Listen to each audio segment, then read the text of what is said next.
Michael Blake, a seasoned journalist, received an assignment that seemed like a routine job at first glance. The disappearances in the small town of Evergreen hadn't garnered much public attention, but Michael, accustomed to complex investigations, approached the case with his usual thoroughness. Upon arriving in the town, he immediately noticed the locals were wary and reluctant to share information. Michael began by interviewing the relatives and friends of the missing persons. They all mentioned the same place, an abandoned farm on the outskirts of town. This place had become the epicenter of strange occurrences. No one knew who currently owned the farm or why it was abandoned, but all the missing people were somehow connected to it. One rainy evening, Michael decided to investigate the farm personally. The abandoned structures seemed like silent witnesses to ancient tragedies. The walls, covered in moss and mold, absorbed the light of his flashlight. Each step he took echoed in the emptiness, sending chills down his spine. On one of the buildings, he discovered an old sign with faded letters, Harper Farm. As he opened a creaky door, Michael stumbled upon old crates and barrels. In a corner of the room, his attention was drawn to a stack of yellowed journals. The pages rustled delicately under his fingers. Flipping through the journals, Michael delved into the story of Walter Harper, the farm's previous owner. The entries detailed the daily tasks and concerns of the farmer, but then began to mention something strange.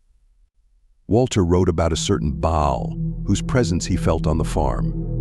With each page, the stories grew darker and more terrifyingly real. The night at the farm was eerily quiet. The air was thick with the scent of dampness and decay. Michael felt an inexplicable unease wash over him. Suddenly, a whisper echoed from deep within the abandoned building. Turning his head, he saw shadows gliding along the walls, as if invisible beings were watching him. Michael tried to convince himself that it was just his imagination playing tricks on him due to fatigue and anxiety, but the whispers grew louder, and the shadows became more distinct. At one point, he thought he saw a figure standing in the corner of the room. When he shone his flashlight on it, there was nothing there. The feeling of an unseen presence became unbearable.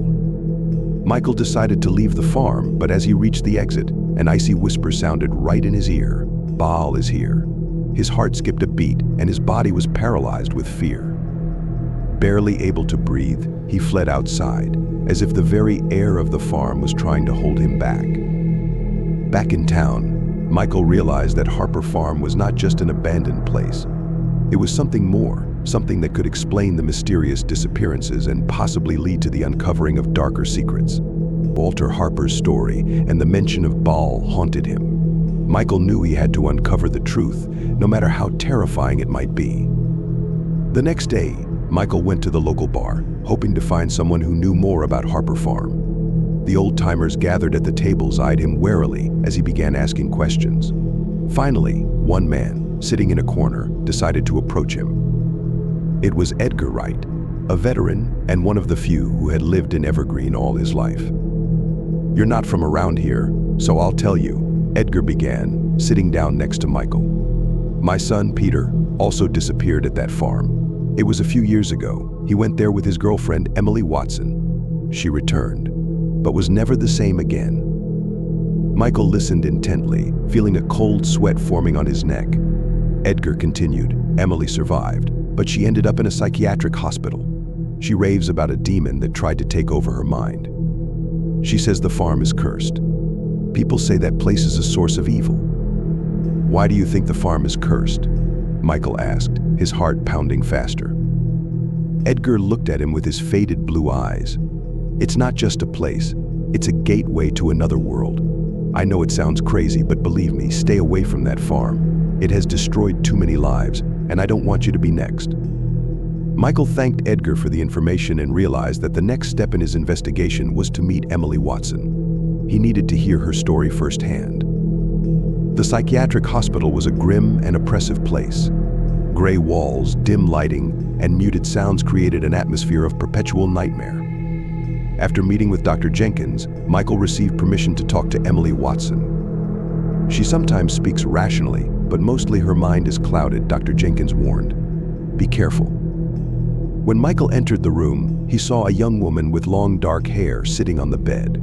Her eyes were empty, her gaze distant. "Emily," he called softly. "I'm Michael Blake, a journalist. I want to know what happened at Harper Farm." Emily slowly turned to him. A glimmer of awareness flickered in her eyes. "The farm. The farm is evil," she whispered.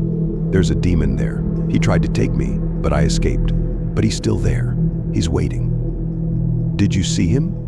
Michael asked, trying to speak gently. "Yes," Emily replied, her voice trembling. "His name is Baal. He's not just a demon, he's something more. He tries to take over your mind, make you his vessel. When Peter disappeared, I saw him being taken. I heard whispers, saw shadows. It was unbearable." Michael felt a chill in his heart. Emily's story corroborated everything he had seen at the farm. "Emily, can you tell me what exactly happened that night?"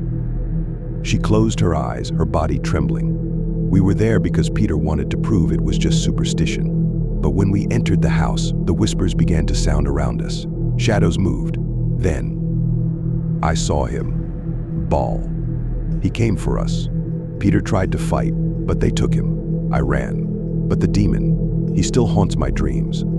Michael realized that Harper Farm was not just a place. It was indeed a gateway to another world, as Edgar had claimed. And now, knowing that something otherworldly was behind the disappearances, he was determined to get to the bottom of it, despite the fear and dangers that lay ahead. Michael knew that to continue his investigation, he needed more information. He decided to study the police archives and find old cases related to the disappearances in Evergreen. At the police station, he met Detective Mark Davis, who had previously worked on the missing persons cases. "There's something interesting about this case," Michael began. "It seems someone was a suspect in these disappearances, but then disappeared himself." Detective Davis nodded thoughtfully. "Yes, there was one person. His name was Henry Hope. The police considered him a suspect, but he vanished before we could charge him." "Can I look at his case?" Michael asked. Davis agreed, and soon Michael was sitting in the archive, going through files. In Hope's case, he found photographs taken at the crime scenes. In one of them, in the corner of a room, he noticed something strange, a carved symbol similar to the one he had seen in Walter Harper's journals. This discovery led him to Hope's hideout, an abandoned house on the outskirts of town, the location of which he learned from Detective Davis. Michael struggled to open the rusted door and stepped inside. Dust and cobwebs covered everything that had once been a home. He carefully inspected the house, hoping not to miss anything, looking for any clue that the police might have overlooked. Finally, he saw the place where the symbol had been carved, but being there in person, Blake noticed something else. Marks on the floor suggested that something had been moved repeatedly. Investigating these marks more closely, he discovered a hidden door in the wall, leading to a basement. Descending the old, creaky stairs, Michael found boxes filled with photographs and videotapes. The photographs depicted the torment of the missing. Faces twisted in fear and pain were forever captured in these ghastly images. The videos showed rituals in which Hope participated, summoning something otherworldly. Michael realized that Hope was not just a suspect, but a vessel for the entity known as Baal. In one of the photographs, he noticed the same symbol he had seen at Harper Farm. Among the photos, he found an old diary. In it, Hope detailed everything he did and what happened to him. Everything pointed to the demon using people as vessels, but over time they became unsuitable. Hope likely became a victim of this entity too, and when his time came, the demon got rid of him as well. Michael felt his mind overwhelmed by horror. These photographs and videos proved the demon was real and much closer than he could have imagined. He decided to gather all the evidence and leave the hideout to continue his investigation in a safer place. Back at his hotel, Michael felt the exhaustion and tension of the past days begin to take their toll. He lay on the bed and almost immediately fell into a restless sleep. He dreamed that he was back at Harper's farm, but now everything around him was plunged into darkness. The whispers grew louder, turning into a painful wail. Shadows took shape, becoming terrifying figures surrounding him. Baal stood at the center of this horror, his eyes burning with hellish fire. "You seek the truth," the demon whispered. "But are you ready to know it?" Michael felt his mind succumbing to the influence of darkness. He tried to resist, but each time he seemed on the verge of waking up, the nightmare started again. Ball reached out his clawed hands to him, promising to reveal all the secrets of the universe in exchange for his soul. Waking up in a cold sweat, Michael realized that the line between dream and reality was getting thinner and thinner. After that, the nightmare started haunting him more frequently, becoming unbearably real. In each dream, he saw Ball trying to consume his mind. Michael began to notice that even during the day, visions started to haunt him. On the street, in the crowd, he saw shadows following him. Michael noticed something strange happening with reflections. Every morning, when he looked in the mirror, he saw not his face, but the hideous, distorted grimace of the demon. Ball watched him through every glass, every reflective surface. One night, Michael woke up in a cold sweat, feeling Ball's icy gaze. He got out of bed and walked through the house, his reflection in every mirror and window grinning mockingly with flickering red eyes. "You cannot escape me, Michael," came a whisper, seemingly from everywhere and nowhere at once. Michael clenched his fists, fighting panic. With each passing day, his condition worsened. Michael felt his mind and body succumbing to the influence of darkness. Fits of aggression, memory lapses, these were becoming part of his daily life. Those around him began to notice changes in his behavior, but no one knew what he was fighting. "You must learn the truth," whispered Ball in his ears every night. "You are my vessel." Michael understood that time was running out. The demon increasingly took over his consciousness, and he knew he had to find a way to stop this evil before it completely consumed him. The only path to salvation lay through understanding the nature of this entity and breaking its connection with the world. Michael knew he couldn't do it alone. Memories of Jack Harris, his old friend and former policeman, surfaced in his mind. Jack was the only person Michael could trust in such a situation.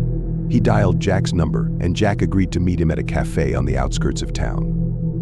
"Michael, good to see you," Jack said, shaking his friend's hand. "But what brings you to Evergreen?" Michael briefly told Jack about his investigation, the disappearances, Harper's farm, and the demon Ball. Jack listened attentively, not interrupting. "Sounds wild, but you know I've encountered something similar before," Jack said when Michael finished. "A few years ago, I investigated similar cases. At the time, I thought it was the work of a serial killer, but there were too few clues to catch anyone. And now you're talking about a demon. This explains a lot. Will you help?" Michael asked, hope in his voice. "Of course," Jack replied. "But we need to be careful. If this is really what you say, we're dealing with something far more dangerous than a human." Together, they began to piece together the clues Michael had found with the cases Jack had worked on. Every little thing, every detail began to form a complete picture. The parallels were obvious: symbols, mysterious disappearances, signs of violence. Jack remembered that one of the old cases involved an abandoned farm near the woods, the same Harper farm that had become the starting point of this horror for Michael. "If my guesses are right, the farm isn't just the place where it all started," Jack said. "It's the center of all this horror." As they reviewed the evidence, they started to study Hope's diary more closely. There they came across a mention of a place in the woods near the farm that could serve as a mass burial site. The next day, Michael and Jack headed into the woods where, according to the diary, the burial site might be. The forest seemed ominous, even in daylight. The trees stood in a dense wall, their branches reaching out like claws ready to grab anyone who dared enter their domain. "Here," Jack said, stopping at a small clearing. "This is where I found the first clues years ago. Could I have been so close to finding this burial site?" Michael felt a chill down his spine, but his resolve did not waver. They began to search the area and soon came across an old, dilapidated wooden structure that appeared to be a shed. "Look," Jack said, pointing to the ground.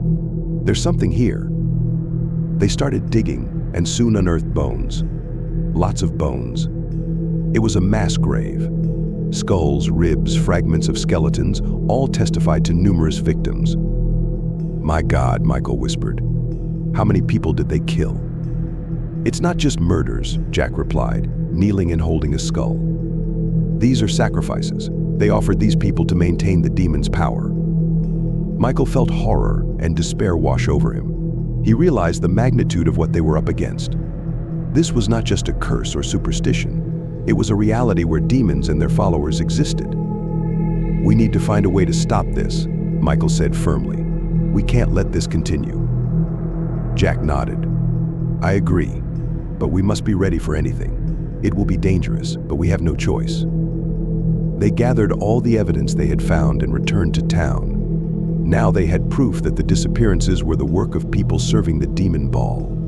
Michael knew that the next step would lead them to even greater dangers, but he was ready to go to the end.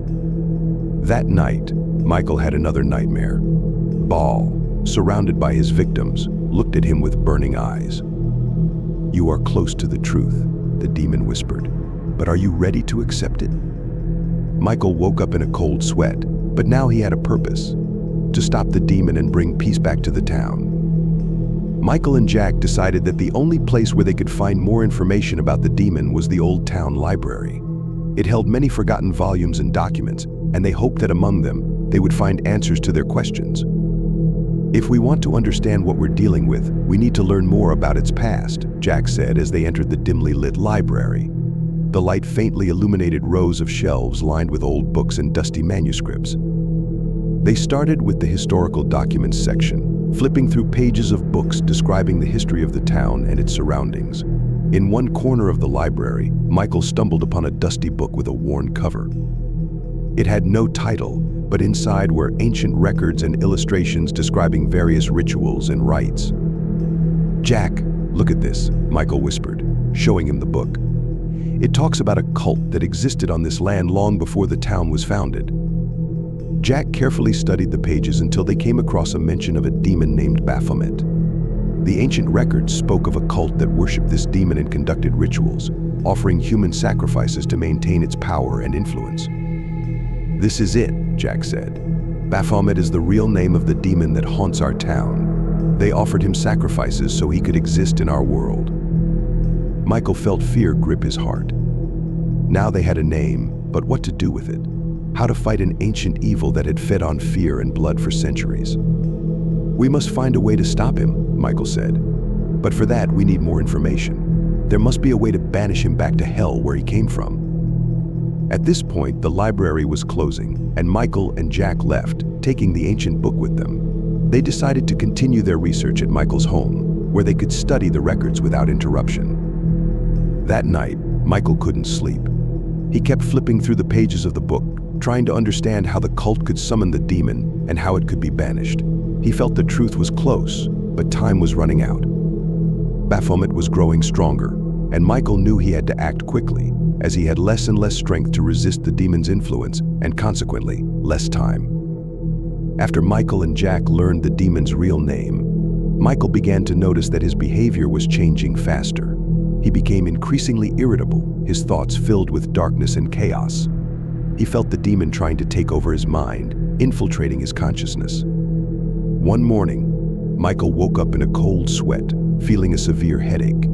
He couldn't remember what had happened the night before, but there were signs of chaos around him: overturned books, shattered glass, and bloody footprints on the floor. "What is happening to me?" he whispered, looking at his hands covered in blood. He couldn't recall what he had done, and it terrified him to his core. Jack, noticing the changes in his friend, began to worry. "Michael, are you okay? You look awful," he said as he entered the room. "I don't know, Jack," Michael replied. "It feels like the demon is trying to take over me. I'm starting to lose control."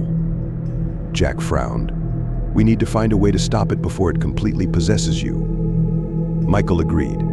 They continued to study the book and soon found a description of an exorcism ritual that could help them. But for that, they needed specific artifacts. "We have to go back to the farm," Jack said. "There might be clues about the whereabouts of the artifacts we need." Michael felt the demon's hold on his mind grow stronger, but he knew he had to fight. They set off for the farm, armed with everything they might need. At the farm, the darkness seemed tangible. A sinister atmosphere hung in the air, and Michael could feel the demon whispering in his ear, promising power and knowledge in exchange for his soul.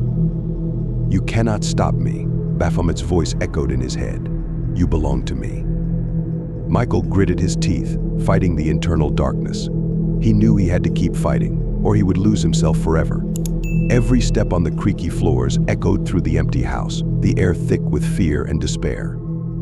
"Look," Jack said, pointing to an old rug in the corner of the room. They moved it aside and found a hatch leading to the basement.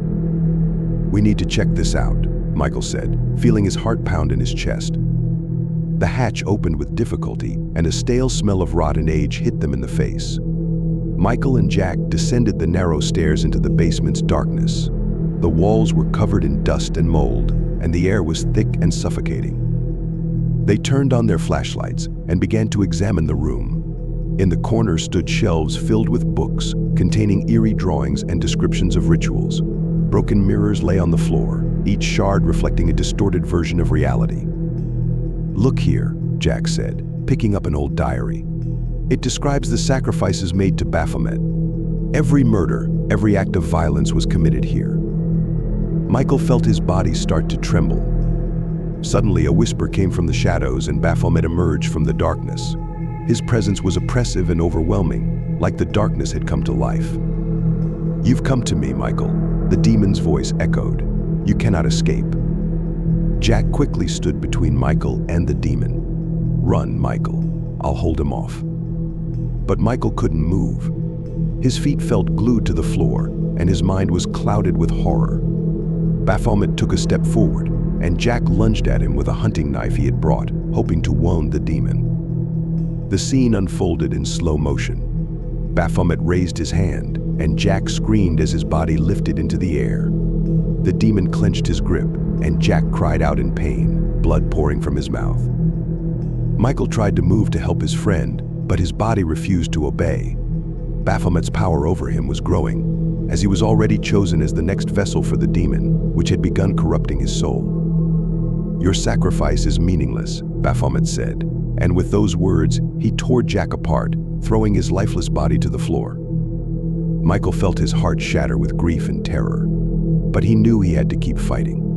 Baphomet stepped towards him, his eyes glowing with red fire.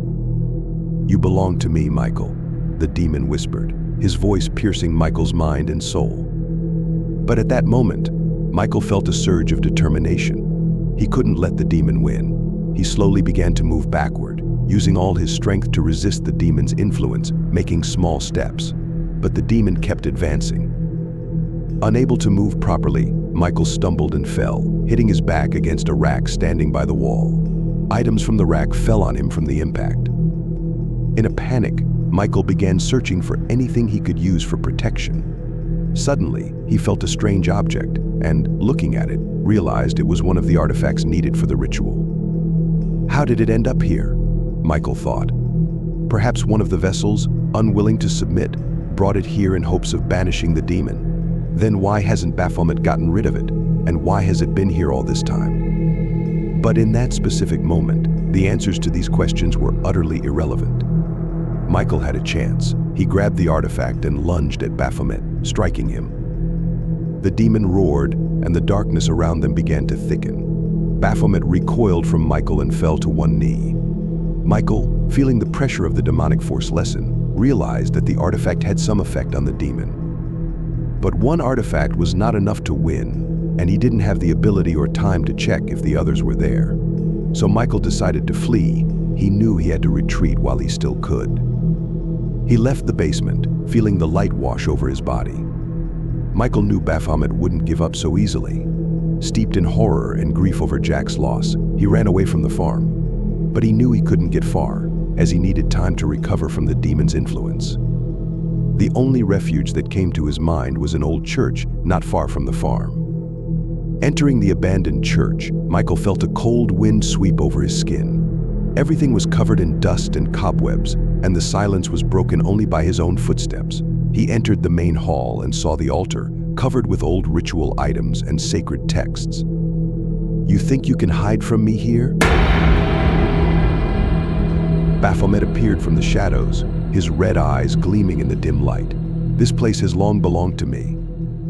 Michael clenched his fists, trying not to give in to fear. "I will no longer run," he said, his voice trembling but filled with determination. "You will not take my soul." Baphomet laughed, his laughter echoing through the church. "You are a fool, Michael. You have no idea what the truth is. Give me your soul, and I will reveal everything to you." Michael felt his mind begin to succumb to the dark force of the demon. Visions and whispers filled his consciousness, making him doubt reality. But he knew he had to fight until the end. "I will not let you win," Michael whispered, gripping a candle he found on the altar. Michael knew he had one last chance. He couldn't let Baphomet emerge victorious. In a desperate attempt to stop the evil, he decided to sacrifice himself.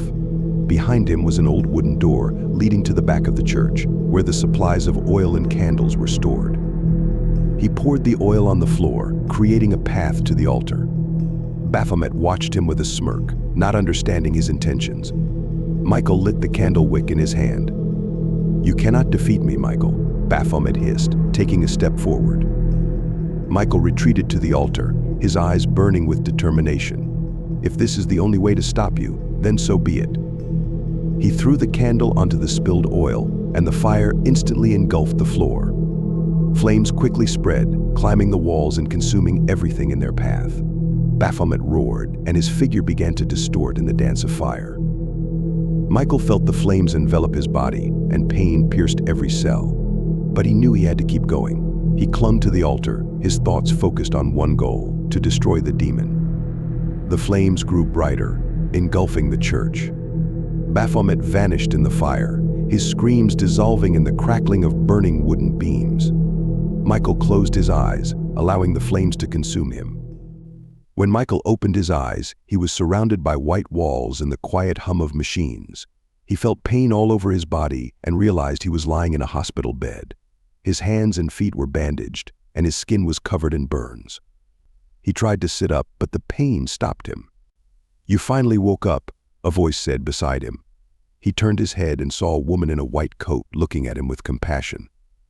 "Where am I?" Michael asked, his voice hoarse and weak. "You're in the hospital," she replied. "You were found in the ruins of an old church. It's a miracle you survived." Michael closed his eyes, recalling the horrific events. He realized that the victory over the demon was temporary. The darkness was still waiting for its moment. "This is not the end," he whispered, staring at the ceiling. "Baphomet will return." The nurse shook her head, thinking it was just the ramblings of a sick man. But Michael knew the truth. He felt the darkness still lingering around, ready to return at any moment. He had to live with this knowledge, ready for a new battle with what lurks in the shadows. His mind was clouded with fear and pain, but he knew he had to stay strong. He was the only one who knew the truth, and that knowledge became his curse and his strength. The darkness would never fully go away, but Michael was prepared to fight until the end to protect the world from the horror lurking in the shadows.